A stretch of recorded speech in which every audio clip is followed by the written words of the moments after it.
Yo, what's up everybody? Let's go for a little drive around the apartment complex this morning.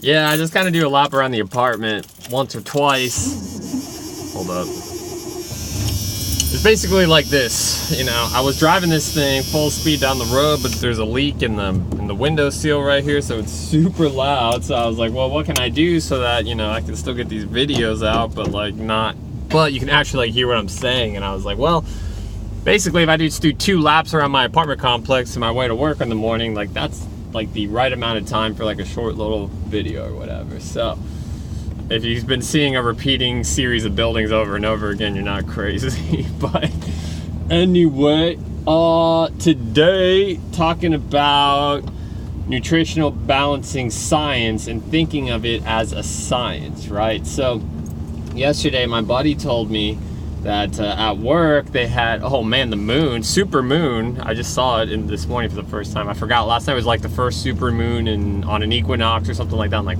20 years. So anyway, it's so big I can see it this morning. Segue. So anyway, okay, my buddy's talking about how at work it was like take me out to the ballpark day, and so like they had a bunch of hot dogs and hamburgers or whatever. And he was, you know, he tries to eat well, I guess you could say.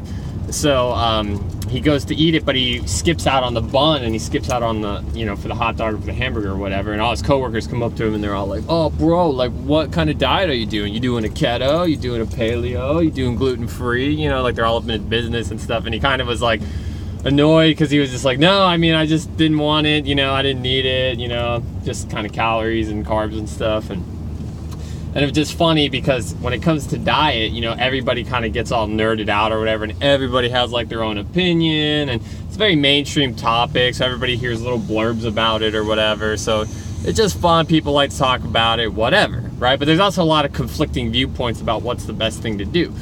And of course, like when you're doing nutritional balancing and you show up to work and you got 4 cups of vegetables and you got stinky sardines or whatever it may be, you know, everybody's like super confused. And then when they ask you what kind of diet it is, then you have to explain it. And it's not that easy to just explain it because it's more of a program than it is a diet. And you know, it's just one of those things where it gets heavy and you don't really, well, I mean, you might want to, because it is fun to talk about, but sometimes you're just like, I don't want to talk about it, because you just know like the person isn't even going to get it, or it's not going to make sense because it's not paleo or it's not keto, you know, it's not like in line with that line of thinking or whatever, right? So what I like to do, and I just thought about this, I don't know, maybe a month or 2 ago, is I don't think of nutritional balancing as a diet per se, although I understand that that's a component of it. I think of it as a science, you know, and it's an emerging science, you know, so it's relatively new. It's been around for 40 years, but it's relatively proven and established, meaning there's been lots of clients and lots of success on the program, but it's also constantly evolving, you know what I mean? And that's one of the things actually I like about it the most, but it's also frustrating at times, right?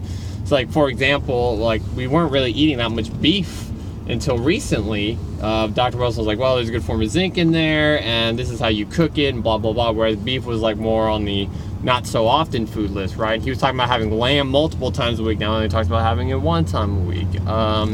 What else? You know, things like the type of detergent that you use in your dishwasher or in your laundry, you know what I mean? And talks about how a liver toxicity chemical was discovered in those. You need to kind of stay away from certain detergents or whatever. So what I'm getting at is like, you know, it's always changing, so it can be frustrating to kind of keep up with everything, you know, but at the same time, again, everything's kind of emerging. So I always think of myself as like, I'm kind of like field reporting, you know what I mean? Like every day I do the program, and every time I do a procedure, and I'm making progress, you know, and I'm documenting it, even if it's just in my mind or whatever, and I'm sending my hair tests in, like I'm a part of this whole study, quote, quote, that's going on for the science of nutritional balancing.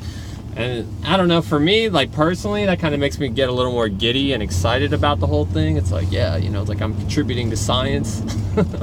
So for me, it works better that way. Plus, when I explain it to people as a science per se, it's easier for me to explain it that way. So, and like, you know, I think most people are kind of taken back, like, whoa, okay, like I didn't expect that, you know, because it's you know, not many people are like, well, I'm in this giant scientific study of sorts or whatever, right? So Anyway, just kind of wanted to like share that kind of line of thinking. Wondering if anybody else feels that way, or maybe it'll help you explain it more, because I know how it gets out there in the wild when, you know, people see you doing something, especially with your food. You know, like my example earlier, you can't even skip out on a hot dog bun without getting a bazillion questions about what your diet is. So yeah, I don't know. Anyway, that's all I got. So y'all have a good day, and God bless.